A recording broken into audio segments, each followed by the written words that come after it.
আসসালামু আলাইকুম। এবারে ভিডিও নিয়ে আসলাম বিভিন্ন চাকরির পরীক্ষায় বার সংক্রান্ত সমস্যার সমাধান নিয়ে।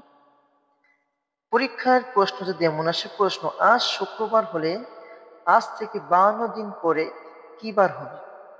অপশন থাকতে পারে রবিবার, খ সোমবার, গ মঙ্গলবার, ঘ বুধবার। সহজে শেখা নিয়ম হচ্ছে এরকম যে এখানে আমরা তো সকলেই জানি যে ৭ দিন ১ সপ্তাহ।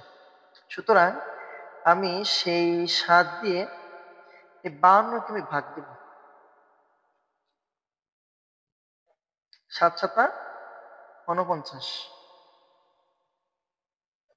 আমরা যদি বিয়োগ করি আসে কত? ৯ থেকে কত ১২ হয়? ৩। তাহলে থেকে কত আমার? ১, ০। তো এখানে লাস্টে যে ভাগশেষটা থাকে,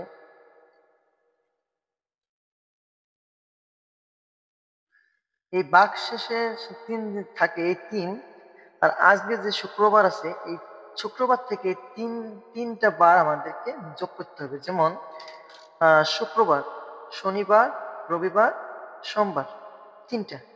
তাহলে শুক্রবার, শুক্রবার থেকে আমি যদি ৩ দিন গুনি, শনিবার, রবিবার, সোমবার। সুতরাং আমার অ্যান্সার হচ্ছে সোমবার। ভিডিওটা ভালো লাগে শেয়ার এবং কমেন্ট করবেন। ধন্যবাদ। ভালো থাকবেন সকলে।